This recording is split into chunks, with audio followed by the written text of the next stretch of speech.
Thank you, musicians. Would you please take your Bibles with me, and would you stand and turn to Leviticus chapter 24? Leviticus chapter 24.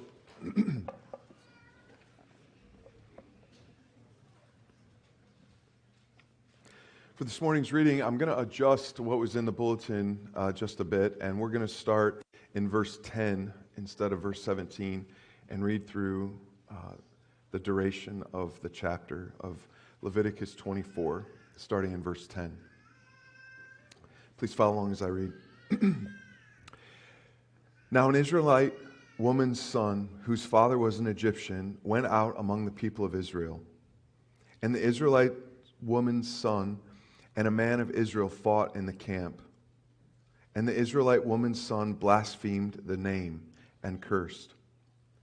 Then they brought him to Moses. His mother's name was Shelomith, the daughter of Dibri, of the tribe of Dan.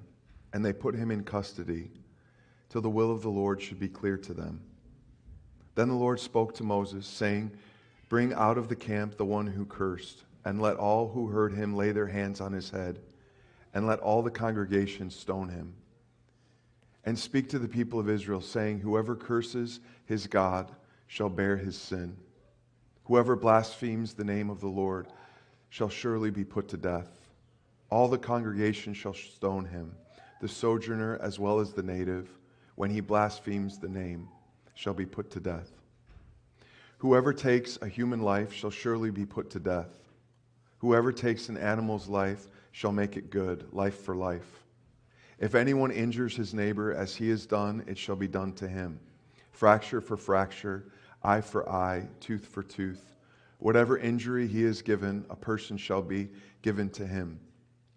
Whoever kills an animal shall make it good, and whoever kills a person shall be put to death. You shall have the same rule for the sojourner and for the native, for I am the Lord your God. So Moses spoke to the people of Israel, and they brought out of the camp the one who had cursed and stoned him with stones. Thus the people of Israel did as the Lord commanded Moses. May the Lord add his blessing this morning to the reading of his word. You can be seated.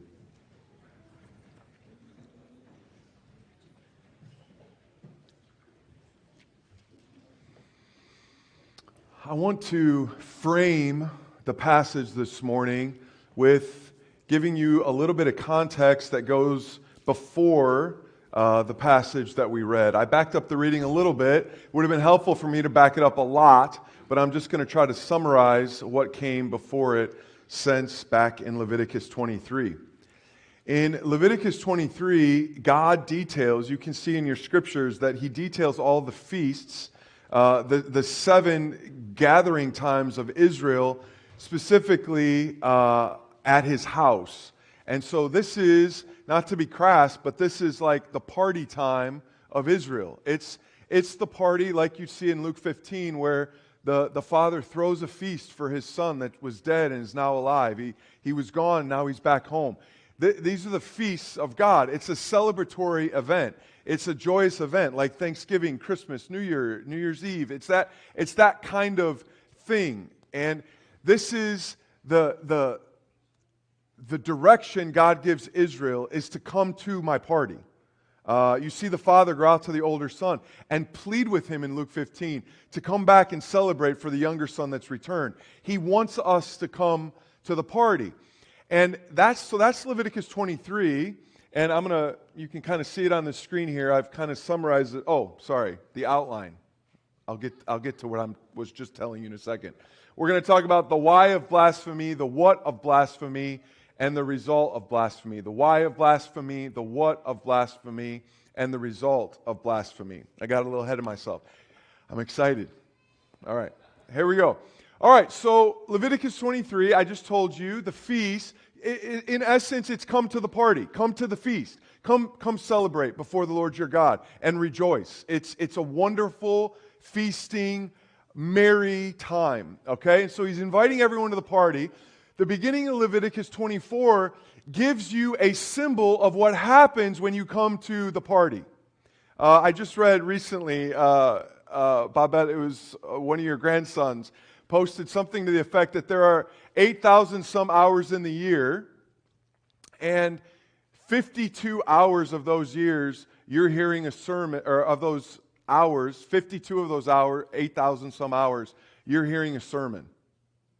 Man, that's kind of like makes missing church on a different level, doesn't it? 52 hours out of 8,000? And then some of them that you're here for, you're sleeping like Tom? I'm joking. Okay, so, all right, so you sit this close, you can't escape it, buddy. All right, so when you come to the feast, what happens? When you come to the gathering of the people of God, give us a symbol that represents what's happening in that feast. Give us a symbol, God. And he gives us a symbol at the beginning of Leviticus 24.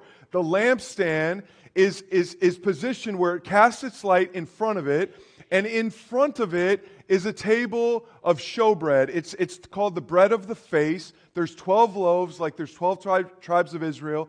So when you come to the house, you experience God's face shining on you in a unique and special way. Jesus will say, when two or three gather together in my name, there I am with them. And you sense that it's in a unique way. Hebrews 12 will say, when the saints gather together, they're actually worshiping with angels. You can't see them, but you are. You're like in the heavenly places with them, worshiping before the throne. So if you don't feel that way, you should. And so something really unique happens when you come to these feasts. God's face shines on you in a spectacular way. But there will be some people who say, I don't want that. I don't want that. I don't want his face to shine on me that way. And it's those people who are like Cain, whose faces are what? They're not looking and receiving the sunlight like Jesus' face shines like the sun. They're not receiving the lampstand light. Instead, their faces are like Cain, and you've been there, so you already know this. I've been there. Their faces are what? They're downcast. They've got a furrowed brow. They've got clenched fists, if not in their actual hands, in their hearts.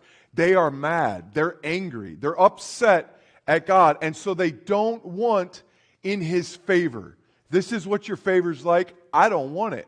That's the spirit of this blasphemer. That's the context that's happening here. We discussed last week that they don't give a lot of details about what this incident was, where this half Israelite, half Egyptian, and this Danite get in a fight, and then he curses God. They don't tell you why they fought.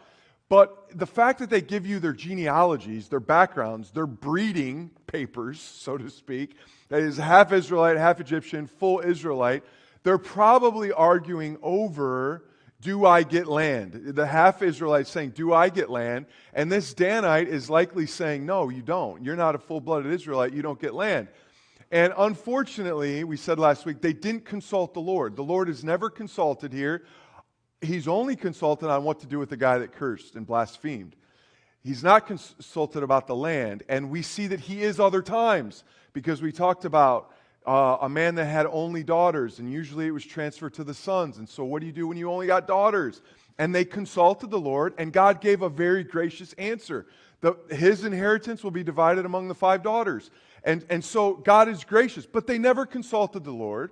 This half Israelite, half Egyptian came to his own conclusion based on this Danite, his opinion, and as a result, he curses the Lord. And this is the situation. You might ask the question, why would no one want to be in the favor of God? And the really like blatant answer for the why of blaspheming is this: God's ways are not our ways. Correct? For those of you familiar with the scriptures, the prophets tell us that. They straight up say, your ways are not our ways. It's actually God speaking. He says, my ways are not your ways. Okay? So this is why people blaspheme. God's ways are not our ways, and instead of considering his ways higher, we think them lower. That's the end result. Why does anybody have a blasphemous spirit? Stop thinking of blasphemy in terms of taking God's name in vain. Yes, that's blasphemy, but where does it come from? What are your vocal cords connected to? Well, they're connected to a heart, ultimately. That's out of the heart a man speaks. That's the idea. And so blaspheming, don't think of it in just a mere word spoken. No, it's a heart disposition.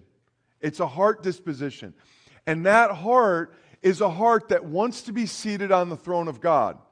Because we think down deep we would make better decisions than him. And then we say, case and point. Right? And we point to whatever we wish were different. And we say, you're doing it poorly. Get off the throne. Let me on the throne. And so that is the root of blasphemy. And we looked last week that really was at the heart of Adam and Eve.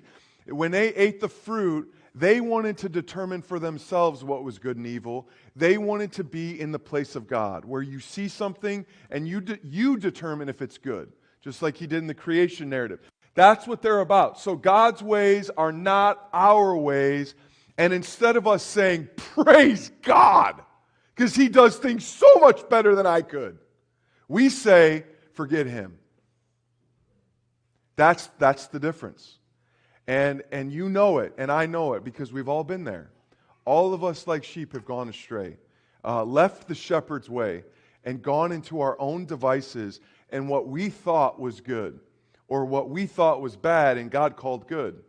And so we all should be familiar with this. So that's the why of blasphemy. The very first sin that entered the world was blasphemy, where Adam and Eve wanted to be God. That's the idea. You see what blasphemy is when Jesus is convicted for it. He in their minds was pretending to be God, and he wasn't. And so they killed him for it. And that's exactly what Adam and Eve did. So that's the why of blasphemy, but I want to talk about now the what of blasphemy. So when someone thinks that they should be God instead of God being God, how could you know that? How could you detect it? How could you sniff it out? How could you say, all right, now I know that this person wants to be God based on this? Okay? And this is why the text is so instructive for us. Because this guy, who we know thinks he should be God because he curses God, you only curse people that you think are lower than you, ultimately, even if they're in a higher position. You curse them because you're like, you shouldn't be in that position. You don't deserve that. So we curse people we think are lower than us. This guy curses God, but what does it show up in before he curses God? Well, it shows up in a fight. A fight breaks out in Israel. These two guys go to blows. Whether it's just an argument that didn't go to fists or what, it's a clear disruption in the camp. Everybody notices it, right? And so this leads to this disruption, leads to this disruption. Do you see that? When your heart isn't right with God, the thing you can sniff out is that person will have enormous fractures in other relationships. That's the deal. It will show up likely first with those closest to them, but it will work its way out into the public. Okay? So a fracture vertically leads to fractures horizontally. That's why right after we're talking about blasphemy, he goes to talking about when someone hurts someone else. What should be done to that person? Do you see how quickly God moves in that direction in Leviticus 24? He's talking about a vertical disruption, and then instantly he says, if Chuck knocks my tooth out, I knock his tooth out, and he gouges my eye, he loses an eye. It's like we're just talking about blasphemy, and now we're talking about mine and Chuck's relationship. And so the movement is always that way. When there is a disruption vertically, it will show up horizontally. So this is a moment to take inventory for all of us. I mean, the New Testament will say, as far as it's possible with you, live at peace with all people. So take inventory at this point.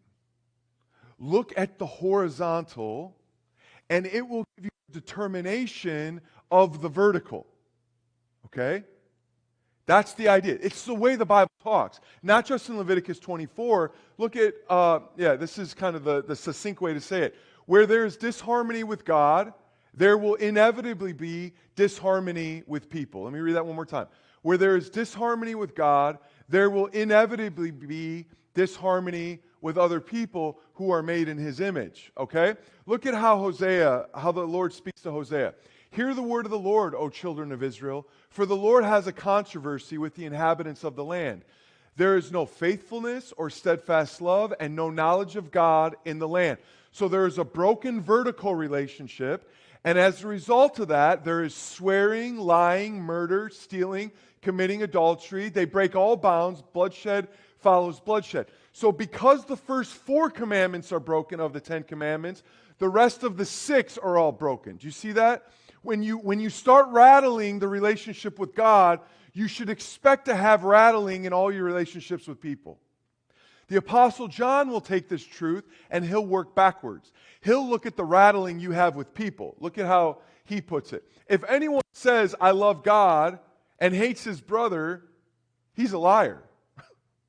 So John will say, if I see enmity between you and your brothers, if I see unforgiveness and wrath and just division and all this kind of stuff and gossip and strife, if I see that, you can say whatever you want about this relationship, and I'm going to say, hit the false button. Buzzer, nope, don't believe it. Don't believe it. You can't have this garbage and have this be pristine. You can't have it. It's impossible. Because one leads to the other, or this one detects a mess up in this relationship. It's just the way it goes.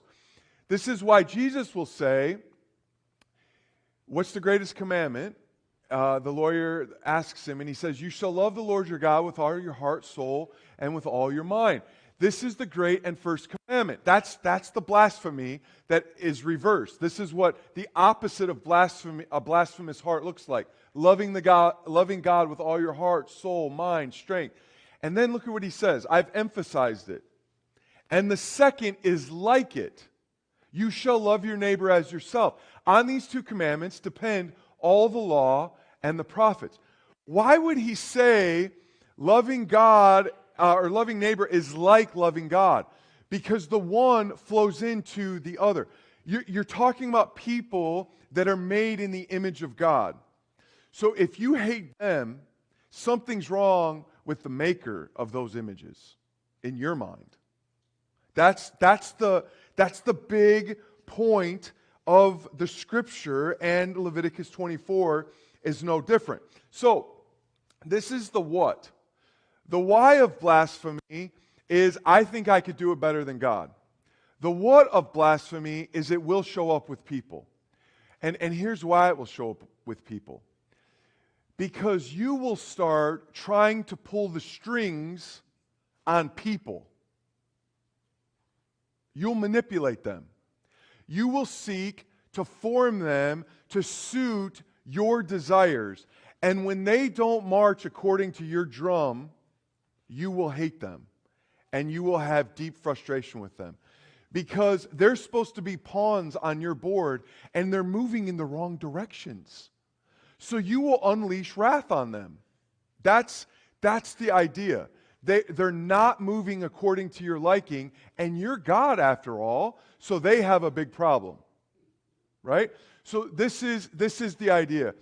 You can't keep thinking you're God private.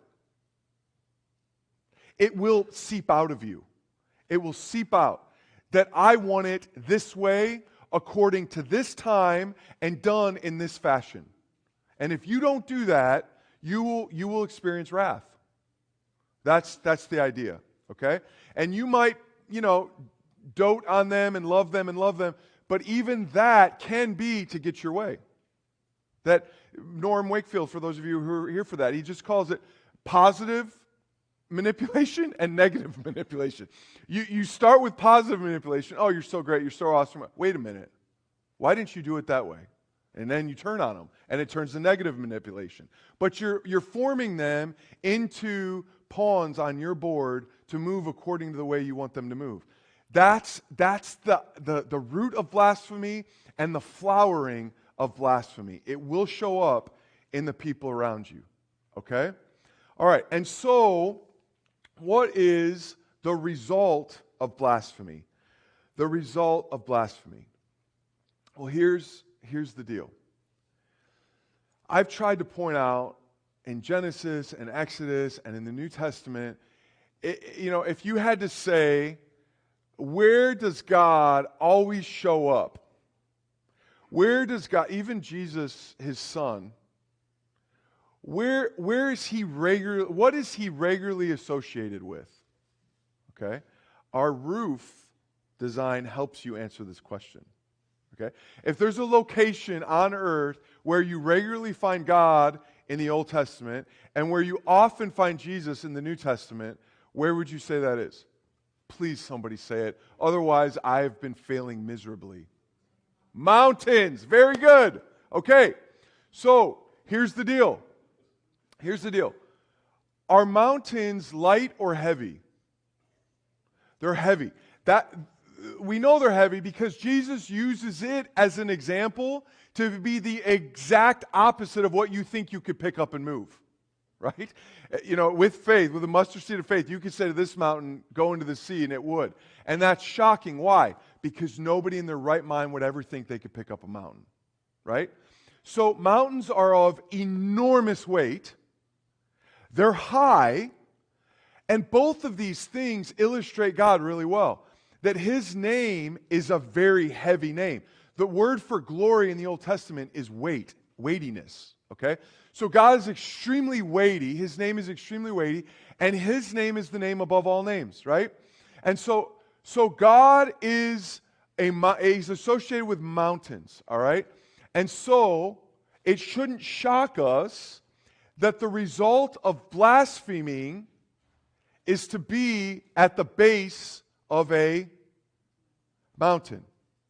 Remember I told you last week, the word used for stoning a person in the Old Testament can also be said, pile stones atop him. It's make him a pile of stones. Okay? Do you see what God has done? The person that treats his name lightly will have essentially a mountain dropped on him. Does that make sense? God's always associated with mountains. So to mistreat the name of God, the most heavy name in all existence, is to have essentially a mountain dropped on you, which is what it would look like after a person was stoned. There'd be a pile of stones. Okay? And you might say, man, that's too much. Okay, man, like, how do you respond when the American flag is burned? Does that rile you up? Maybe it does some more than others. I mean, that flag is representative of countless lives, isn't it? I mean, that's wrapped up in that flag. So when you mistreat that flag, it's really hard, especially for guys that have served in the military, I would say, to watch that happen, right? There's weight in that flag. It's a very light object, but it's got enormous weight attached to it, all right? There's nothing like that compared to God, who made the heavens and the earth, and whose image we're formed in. I mean, it is the most heavy name there is. And so God treats it with the appropriate weight. Because if you treat something with true weight lightly, is it good for anybody? No, it's not good for anybody. That's why, to the degree that we treat law enforcement officers poorly, and are law enforcement officers sinners? Are pastors sinners? Yeah, everybody's sinners. There's going to be bad ones, there's going to be good ones. But when we start treating authority horribly, we actually do that to our own hurt, because there's weight attached to them, to that badge. There's weight attached to it. So when you treat it lightly, it actually hurts you. It hurts you. And this is the same with God in spades. It's not even close. And so there are things that need to be treated with great weight and heaviness and somberly. There's nothing to be compared to God. Actually, there is one thing. They're called parents. Because the same punishment for blaspheming God is the same punishment for blaspheming parents. And don't think that that's only for young kids, because Jesus calls older kids out in the New Testament for blaspheming their parents, adult kids for blaspheming their parents. So it's something that never ends. And so another way you can sniff out your relationship with God is to determine what is your current relationship with your parents, whatever age you are. Because that is an indication of your relationship with God. Jesus, the Word makes it so clear.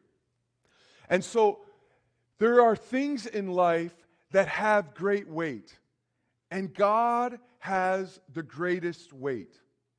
I've given a couple of these illustrations before, so bear with me if you've already heard them, but they were extremely helpful for me when I studied a book on hell. Several years ago, we preached a sermon series on it. And Christopher Morgan is the one who gave these illustrations, and they were very instructive for me. Because, there's a lot of people out there that want to change hell. They want to say, okay, people will go there for a little bit, but then they'll be refined, and then they'll come back to heaven. They'll come to heaven, and we call that purgatory. They're in this in-between place for a while. So people want to go that direction with hell. Other people want to go in the direction of universalism, that eventually everyone will be saved in the end. No one will be in hell. Then there's another route called annihilationism, where hell is really just the end of existence. You just cease to exist. And it's not eternal suffering that is conscious. They don't want that. And so as you think about that, like you should, it might make all of us better evangelists when we actually treat hell as it should be treated. But why is hell so bad is a question that we should answer. And a couple of these illustrations have really helped me. Christopher Morgan says, if a thief breaks into your house and while he's there, he kills my dog Oreo, okay, and he gets caught, will he be punished for breaking and entering and for the slaughter of my lovely dog? He will. He'll have two punishments for that. But change that and say, as he broke into a house, he didn't realize one of my kids were there, and he killed one of my kids, and then he gets caught. Will that be a more severe punishment? Yes, because the greatness of the being determines the greatness of the punishment, of the crime. Okay? All right. So there is no greater being than God, so that is the greatest. That's an infinite punishment because he's an infinite being. Okay? Fast forward. I come home. Becky tells me Bo hit Judah. It's super hard to believe Judah, I know. And so does Bo get in trouble? Yes, he gets in trouble. Change the story. I come home. Becky says Bo hit me. You might be surprised to see Bo alive next week if that happened, right? Because, and that's the tricky one, right? Why? They're both made in the image of God. They're both human beings. Like, Judah could actually be offended a little bit, honestly. Like, right? Hey, I got this for what he did to me, or he got that for what he did to me, but he got that for what he did to Mom. I count, don't I? Well, here's why you don't count as much, Judah. Because Becky arguably loves Bo more than anyone in this entire world aside from God, even me. Okay? And that is wrapped up in the care that she's given him. He's basically, in Becky's mind, still attached to her. Like, it's like a union that I marvel at when I see Becky with the kids. And I love my kids. But there's something different. She made him. I mean, he was inside of her. Like, she nursed him. She cares about him in a way that's altogether unique. So, because of the greatness of the love, because of the greatness of the benevolence of the being, it is a greater crime to go against that being, right? And then put God in there. There is no greater being than God. So to go against his love, his loving kindness, his generosity, That is a crime unlike anything other. So, an easy way to think about it is hell is so bad because God is so good. That's the depth of hell is determined by the height of heaven. That's the movement. So when someone curses him, he is put on the bottom of a weighty, tall, heavy mountain. Okay? That's the significance of hell. But we want to go further. The result of blasphemy. I want you to see here. This is something that in the scriptures you should start having eyes to detect. In the scripture you're reading, you might have even started detecting it. I'm so encouraged, by the way, so many of you guys are reading the Bible, and the stuff you tell me tells me, like, we're getting this together. But this is called a chiasm. That's a hard word to remember. It's helpful to think of it as an arrow, okay? This is the way the Bible is written. You got to think that for the majority of years, like not even close, most people heard the Bible, they didn't read it. They heard it. And so there would be ways that the Bible, when it's read, you would hear it and you'd be able to think of it like pictographically, okay? And so what you find in Leviticus 24 is that there is a chiasm and it works in opposite fashion. But what a chiasm does is it makes an arrow to the main point it's making. It like all goes to this, okay? So the bookends have to do with cursing God. But then it talks about a person who takes a life is put to death, and then someone who takes an animal's life needs to make it good, and then someone who injures a neighbor has to make that right, okay? And you can tell like severity, right? So the curse is the worst, right? Cursing God's the worst. Putting someone to death is really bad. It's not as bad as cursing God, but it's really bad. Killing an animal is also bad. They have the breath of life in them. That's not good. The Proverbs will talk about people who mistreat their animals are fools. They don't have a right relationship with God. And then injuring a neighbor, it's bad, but it's not as bad as taking a life. It's not as bad as putting someone to death. It's definitely not as bad as cursing someone. And then it starts working back at the bottom there. Injures neighbor, animal, whoever kills, and curse. If you read your passage over, you should see this chiasm, okay? But we want to focus here on the center of the chiasm. The center is fracture for fracture, eye for eye, tooth for tooth. Here's the idea. That the crime itself needs to be met with a punishment that is equal to the crime. The crime itself needs to be met with a punishment that is equal to the crime. You are not in a good place to understand this. Do you know why? Because our punishment system doesn't do this. Doesn't do this. If you go outside in the church parking lot and your car is stolen and you call it in, and that guy is caught, but he's already gotten rid of the car, okay? What happens to that guy for grand theft auto? Well, he's going to go to prison. Okay, what do you want to know? Exactly. Like our jurisprudence system does an abominable job at actually righting the wrong. He just goes to prison for 15 years, and then he's out.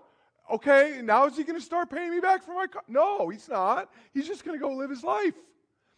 See, this is the way our system is so jacked up. It's not the way that God does it in His law. So the punishment needs to meet the crime, and that punishment should be seen more in terms of restoration. That's the idea. So when someone's stoned to death, they actually have restored the crime, because what is everybody looking at when it's all over? A mountain, which points to God. That's a restoration of sorts. But other systems got this really wrong. Like in the Hittite and Assyrian and Canaanite laws, you'll find that if someone steals land, they can be put to death. But if they murder someone, it's just a fine. What does that society value? possession, land, over life.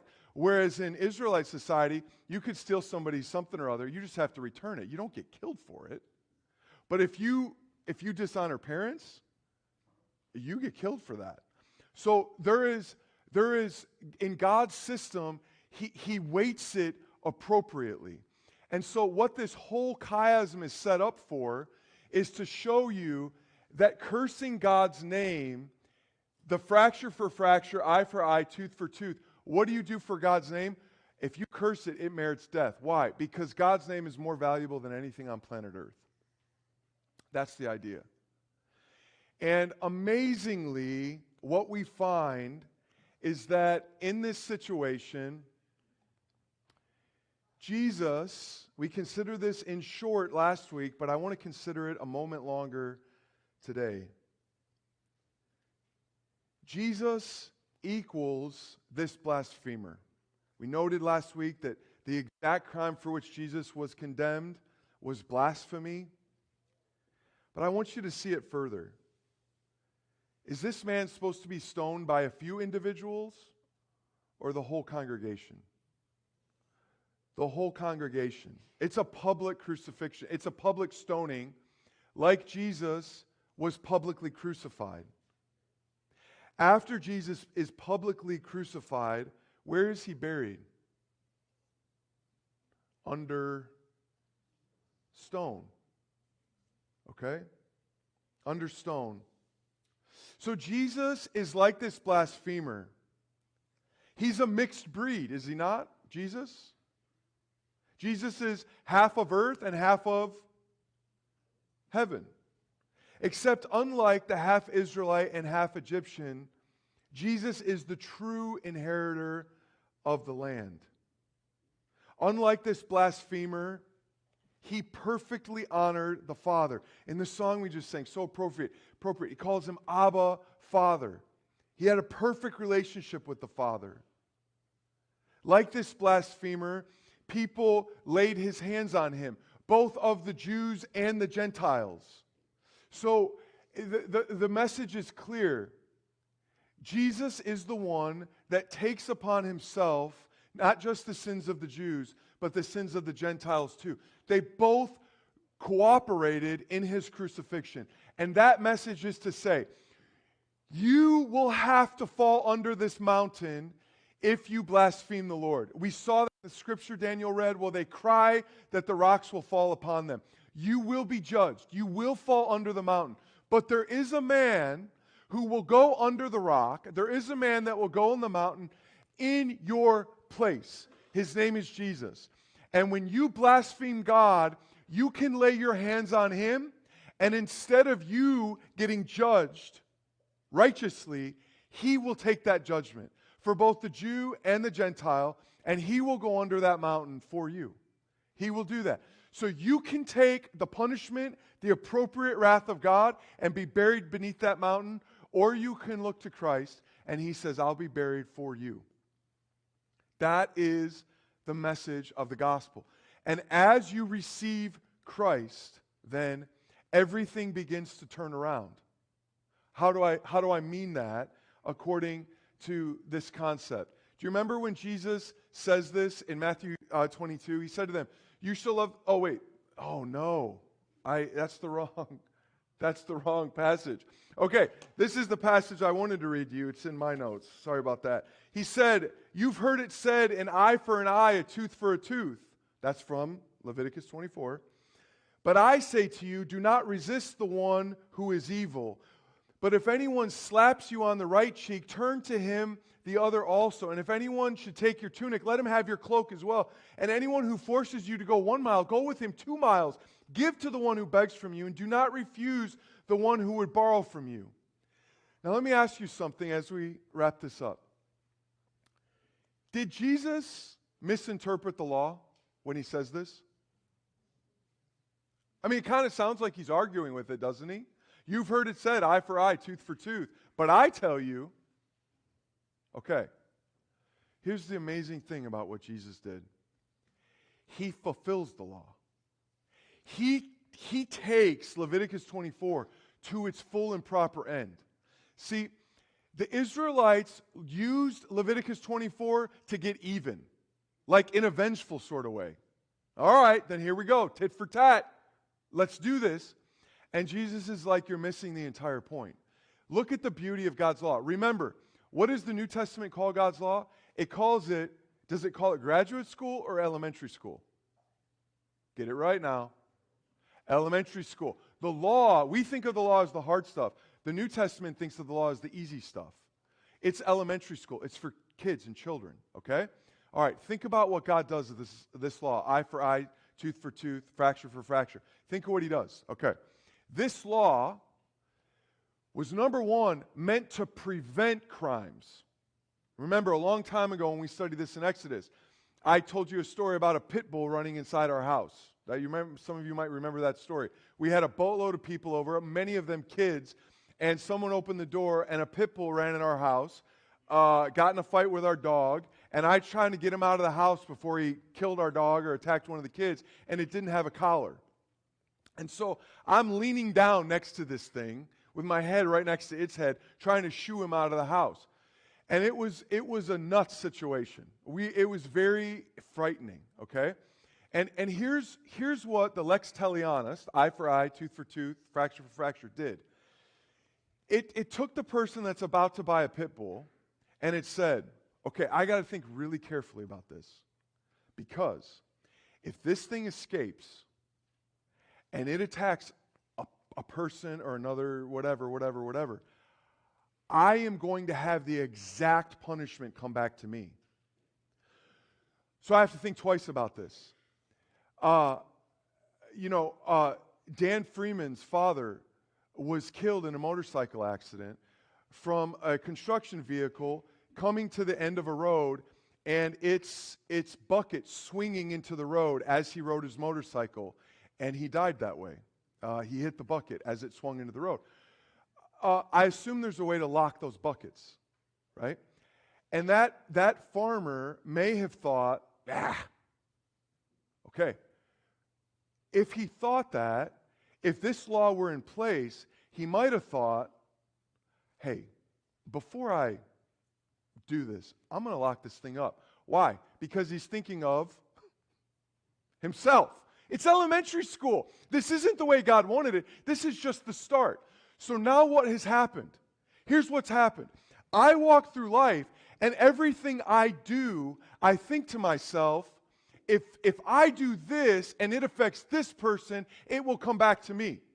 All right? Right? That's elementary school. That's not the way God intended it. But what has God introduced? Who am I now thinking about besides myself? I'm at least starting to think about someone else. Now, I'm doing it in self-interest, right? I'm starting to, but the road is starting to be paved in me thinking about my neighbor, okay? And Jesus takes this and he says, I want you to carry it to its fullest extent, which is, if you're wronged, I want you to think about your neighbor in the wrong. So, now you've just begun to think about your neighbor, but you've done it in a self-interested fashion. And the Israelites were to be educated into graduate school and start saying, you know what? Now that I'm thinking about my neighbor, maybe I should think, if my neighbor wrongs me, I should assist him in the wrong. I should even assist him to the point of getting him out of the wrong is the point. I'm going to go further. So if he steals something, I'm going to give him something extra. Because what is he doing? He is ultimately bringing that guy back to the image of God. There's nothing that reforms an individual like grace. Nothing. And I can speak that as a husband to a gracious wife. Listen, there is nothing that makes me a better husband than when Becky is gracious to me in my idiocy and helps me out of that. And I'm reformed, not from the outside in, but from the inside out in that fashion. And so Jesus is saying, like, take this to its fullest extent. You've begun thinking about your neighbor. Now think about them in every way. This law might seem like a tit-for-tat thing. It actually was meant to curb vengeance. Like, don't think about it. When someone wrongs you, are you tempted to be lighter on getting back at them or greater than getting back at them? You know, there's a good phrase out there, parents, never discipline your kids when you're angry. Why? Because in the moment of the offense, your punishment might be out of proportion with the crime, right? So our tendency is to overdo it. This tendency was to curb it. And not just curb it, but to reverse it, to bring them back. And that is what exactly Jesus did. Look at how Paul talks about Christ. Christ redeemed us from the curse. How did we get that? By blaspheming God, by becoming a curse for us. So Jesus takes the blasphemer's curse and he becomes the curse hung on the tree. And what that does is that reverses the tide of everybody's heart posture in here, or it should. And you should say, when you're wronged, I've wronged too. And this is how he handled it. And so this is how I'm going to handle it with you. And it's going to be lovely. And you're going to get to experience just a taste of the grace that I received in Jesus Christ. Musicians, would you please come?